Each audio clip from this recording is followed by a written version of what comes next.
¿Qué tal amigos de Sábado Clasificado y AR News Online? Quien les habla Alfonso Souto y les voy a dar el resumen nacional e internacional de noticias. Arranquemos con que el viernes 11 de septiembre se conmemoró 19 años del ataque a las Torres Gemelas.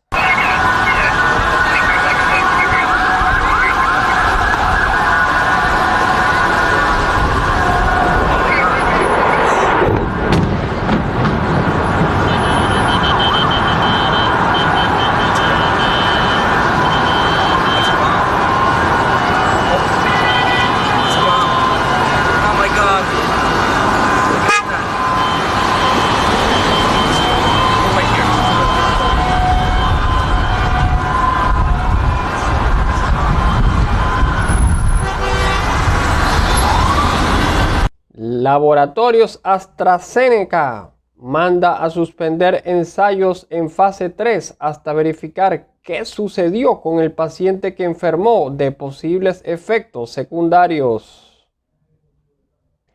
El Sindicato Único de Trabajadores de la Construcción de Panamá cumplió 48 años. El Suntra nace el 10 de septiembre de 1972. Es la fusión de sindicatos clandestinos de carpinteros, albañiles y reforzadores. El sindicalismo en Panamá, como en el resto del mundo, era perseguido, era atacado, como lo sigue siendo hoy. Pero el Suntra surge de la necesidad de enfrentar la explotación encarnada en el sector de la industria de la construcción. En el año 76, cuando se planteó la modificación del Código de Trabajo, Suntra estuvo en la lucha. En el año 86, en marzo, cuando los militares imponían la reforma al Código de Trabajo con la Ley 3 en 1, Suntra estuvo en la calle, en huelga. Asesinaron a Yito Barrante, obrero de la construcción, de un disparo de escopeta. Las fuerzas represivas de los Doberman, que era como se hacían llamar las fuerzas antimotines, exactamente la misma que hoy conocemos. En esa década del 80, se debate en posiciones internas en el que la vieja dirigencia llegada al sindicato empieza a hacer alianza con el régimen militar, simplemente traicionando la lucha de los trabajadores. Ya para el año 91, en junio, se realizó la primera huelga contra la CAPAC para recuperar los salarios perdidos. A pesar que existía la ley 13 de 1990, que era la ley rosa, que era una ley violadora de los derechos fundamentales de los trabajadores, prohibía la huelga y la negociación de convenciones colectivas, Suntra hizo la huelga y negoció con la CAPAC la recuperación de los salarios. En las calles, amplias movilizaciones de Suntra se desarrollaron en ese gobierno de Endara, Arias, Calderón y Ford, y se recuperó la segunda partida del 13º mes de agosto, que la habían eliminado para mandarla al Seguro Social. Se enfrentó también al gobierno de Endara con las privatizaciones que ya empezaban a plantearse, con los temas concernientes a su política desastrosa de los derechos fundamentales de los trabajadores. Ya para 1995, el nuevo gobierno del PRD, de Ernesto Pérez Valladares, también nos tocó enfrentar una nueva reforma al Código de Trabajo para robarle los derechos a los trabajadores. Suntra, junto a otras organizaciones sindicales, logramos enfrentar esa reforma. El 4 de agosto de 1995 empezó la huelga. Asesinan a Rufino Frías, trabajador de la construcción, allí en San Miguelito, debajo del puente. Es un disparo en la cabeza a un policía. Más de 12 días de huelga, más de 500 presos, un número indeterminado de heridos. Cabe destacar que en el gobierno de Martín Torrijos, Suntra enfrentó junto a otras organizaciones aglutinadas en Frenadeso con 2 veces las reformas al Seguro Social. Reformas nefastas al Seguro Social. De igual forma, en ese momento, en ese gobierno, se trató por la fuerza de dividir a los trabajadores y al sindicato. Una política férrea del Estado contra el Suntra. Convenciones colectivas amarillas, sindicatos amarillos se repartieron a doquier. en las mega obras que empezaban a llegar, llegaban con sindicatos amarillos y convenciones. Así fue como en la autopista Alberto Mota, en el área de Chilibre, Odebrecht construida, los sicarios encabezados por Juana Peña asesinaron en el 2007, 14 de agosto, a Osvaldo Lorenzo. 2 días después, el 16 de agosto, asesinan en Isla Vivero a Luigi Argüelles de un disparo de escopeta de otro policía, Manuel Moreno. 6 meses después, el 12 de febrero del 2008, asesinaban al prometedor dirigente sindical de Sultra, Al Hiromi Smith. No cabía duda que la política del Estado era acabar con el sur. Enfrentamos el periodo siguiente, el periodo de Martinelli, la ley Chorizo, el aumento de los impuestos, las detenciones arbitrarias, y resistimos. Desbordamiento de los ríos deja posibles víctimas en Venezuela.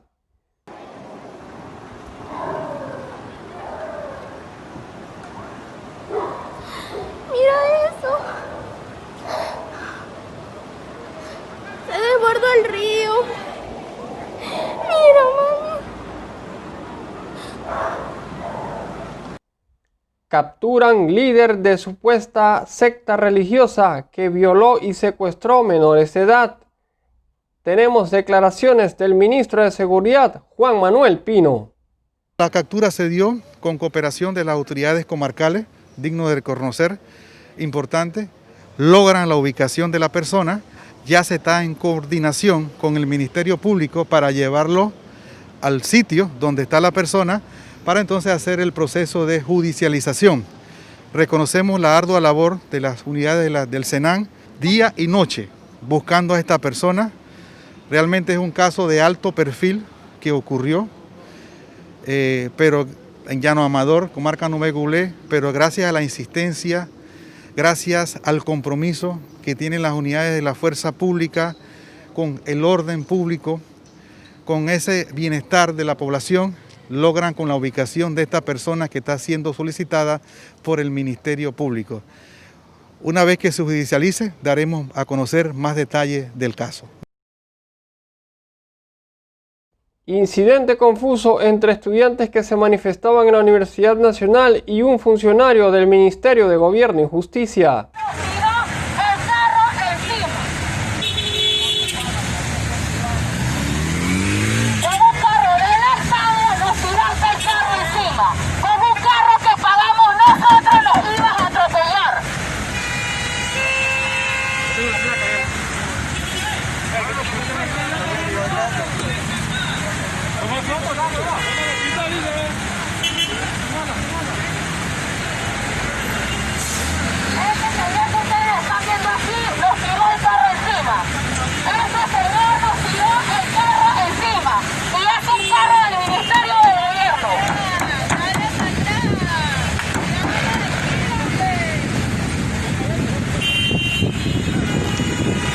Estudiantes universitarios se manifestaron toda esta semana por la reducción al presupuesto de la universidad.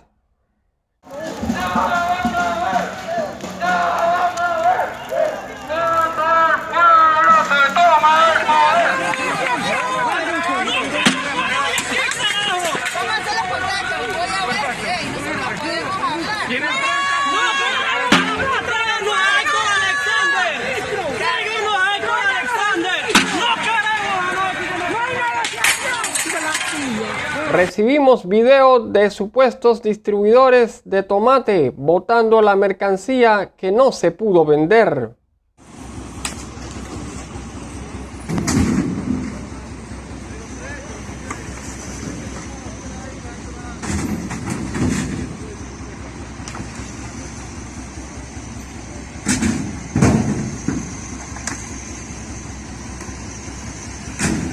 A partir del lunes 14 de septiembre queda sin efecto el decreto de movilización de género, de sexo.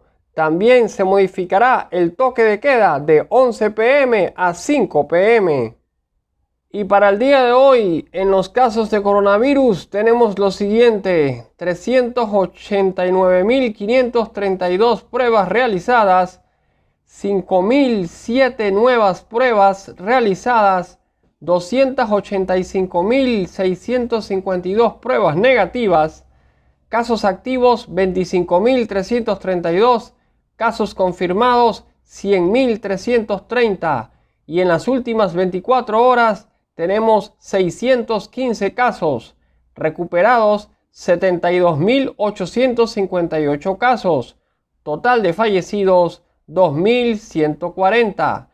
Hay que alegar que estos 615 casos de las últimas 24 horas son bajo el parámetro de 5.007 pruebas realizadas. O sea, en 24 horas se realizaron 5.007 pruebas y dio como resultado 615 casos de positivos de coronavirus, lo que nos indica pues que la cifra se mantiene bastante baja por ahora.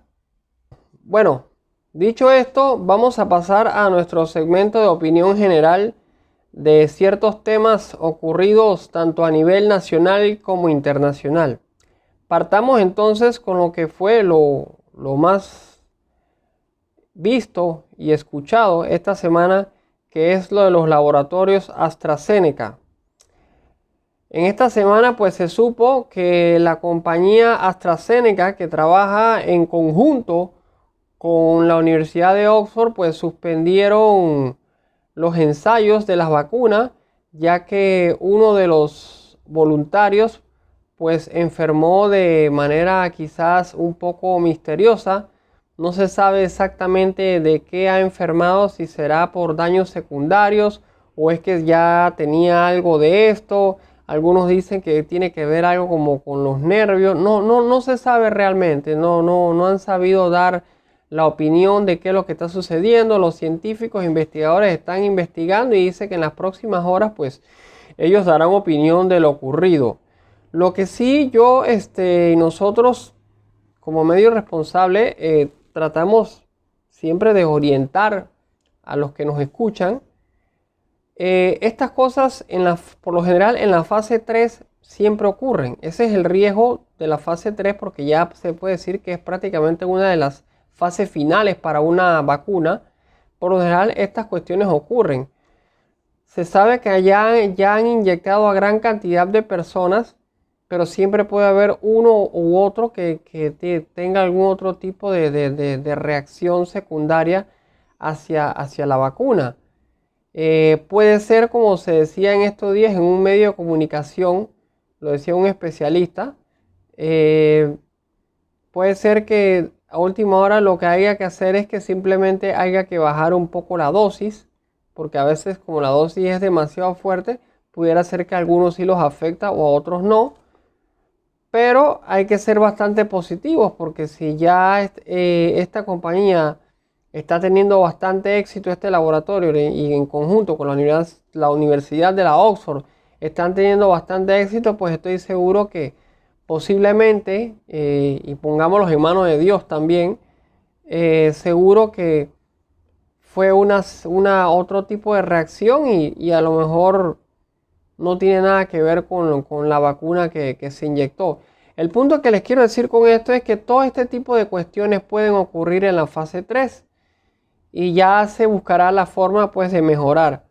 Pero según ellos declararon hoy, allá en Londres, dieron a entender que de todas maneras eso no va a ser, ellos van a investigar y estarán dando información la otra semana, pero que eso no va a ser impedimento para que de aquí a diciembre por lo menos, o empezando el otro año, pues esté lista esta vacuna que tanto necesitamos para esta enfermedad que ha azotado el mundo entero. Lo que nos quiere decir esto es que aunque la vacuna estuviese lista ya oficialmente, porque es una vacuna que se viene ya en la Universidad Oxford, sobre todo, se viene estudiando ya desde hace mucho tiempo, desde antes que salieran los mismos coronavirus, ya ellos venían estudiando otros tipos de coronavirus que eran igual, y por eso se habla de que la Universidad de la Oxford en compañía o en conjunto con este laboratorio son los más cercanos a poder sacar esta posible vacuna porque ya tienen más estudios adelantados.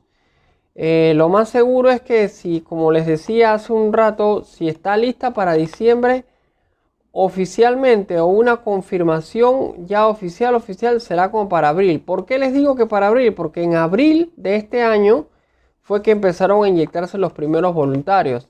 Entonces, si en abril del otro año calculemos, esta es a manera de opinión de nosotros y de algunos artículos que hemos leído, pónganse a pensar, si en abril de este año los primeros voluntarios empezaron a inyectarse, se empezó a probar esta vacuna con humanos, la lógica indica que es un año de inmunidad.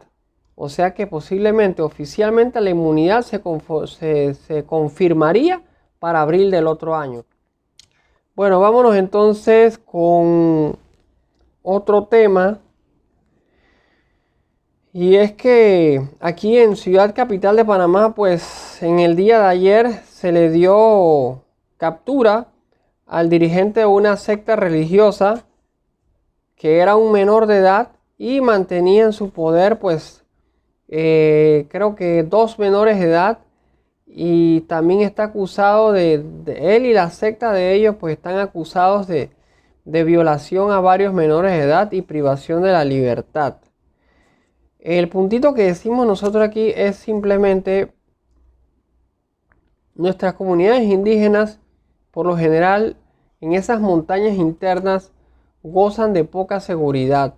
Aparte que están apartados del mundo, ellos gozan de poca seguridad. Aquí lo que se tiene que hacer, pensamos nosotros humildemente, es tratar de traer más seguridad hacia esas montañas, hacia esos lugares donde no hay un policía, donde no hay nadie que cuide, o sea, por lo menos poner estaciones, campamentos, ya sea de las unidades de Senafrón, o de las unidades más especializados en montaña y en esos lugares apartados, para que cuiden esos lugares y se eviten este tipo de cuestiones. Por otra parte, estas comunidades campesinas nuestras, por lo general, son engañados por este tipo de personas, y es esa desesperación por continuar con esa fe en Dios, en la cual muchos de ellos tienen, que a veces llega cualquiera que les lee un poquito la Biblia o que se sabe un poquito la Biblia y los engañan, y al final caen en cualquier cosa menos en leer la palabra de Dios. Entonces es algo bien complicado que debería ir de la unión de todos, tanto de la policía de la Policía Nacional para ir a dar más seguridad a esos lugares, las iglesias, fundar más iglesias en esos lugares apartados para evitar que caigan este tipo de malhechores haciéndose pasar por dirigentes espirituales, y no son ningunos dirigentes, sino que son simples secuestradores y malhechores.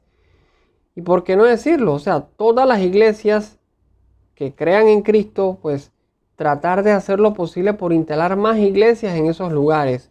Iglesia católica, y estoy hablando iglesia evangélica, en fin, o sea, las iglesias de verdad que están constituidas, pues tratar de irse para esos lugares en las montañas e instalarse igual de la mano con los miembros de la fuerza pública, que ayudaría mucho a que se eviten más este tipo de flagelos que se dan con este tipo de personas que se hacen pasar por dirigentes espirituales y no son más que simples secuestradores. Y bueno, en otro tema tenemos lo recientemente ocurrido esta semana, muy complicado esto. Estudiantes universitarios protestan, estuvieron casi más de 3 días en esta semana, casi toda la semana mejor dicho, haciendo múltiples manifestaciones en contra de la reducción del presupuesto de la Universidad Nacional. Aquí no hay mucho que decir, señores. Simplemente el presupuesto de la educación no se toca. Y más el presupuesto de la educación superior.